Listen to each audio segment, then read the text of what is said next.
HarperCollins presents Slags by Jane Unsworth, read by Chloe Massey.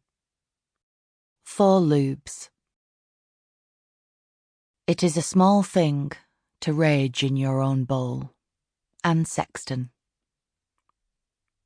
I too beneath your moon, almighty sex, go forth at nightfall crying like a cat, leaving the lofty tower I laboured at, for birds to foul and boys and girls to vex with tittering chalk, and you, and the long necks of neighbours sitting where their mothers sat, are well aware of shadowy this and that in me that's neither noble nor complex.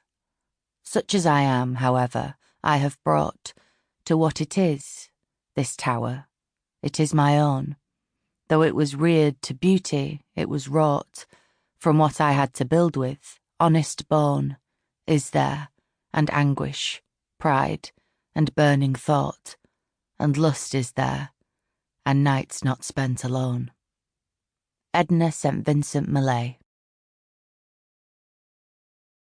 Somewhere near Watford. All the old party girls were falling.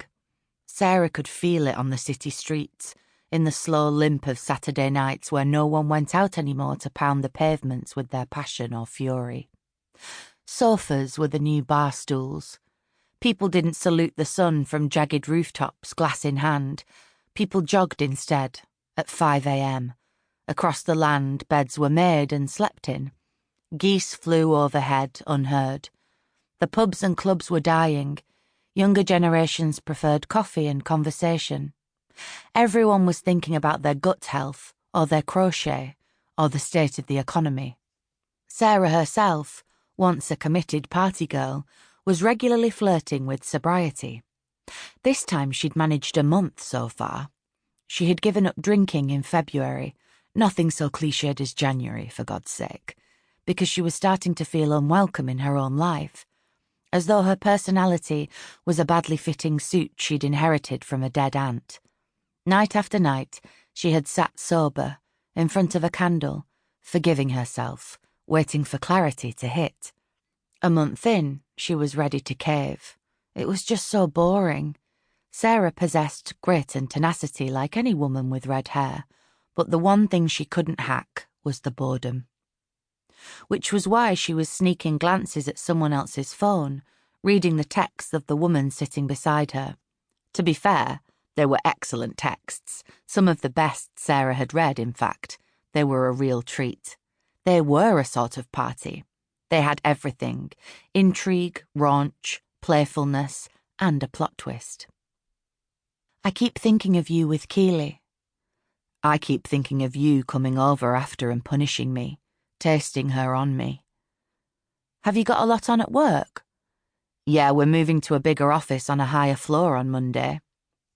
These, all sent in succession, barely a 30-second pause between, the shift in tone leaving its recipient seemingly unaffected.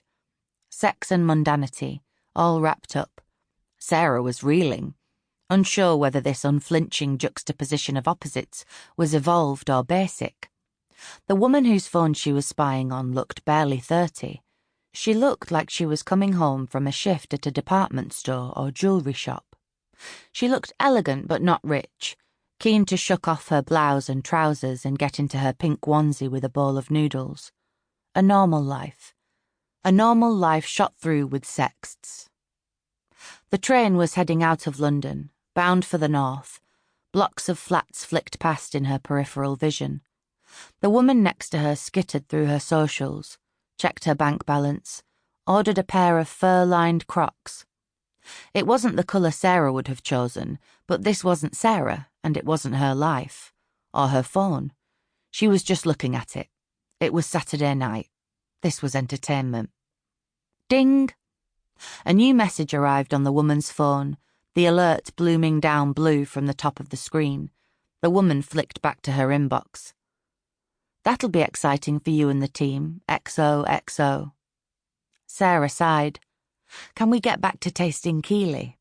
It was a silent thought, but the woman seemed to sense it and self-consciously clicked her phone to sleep and placed it face down on the table.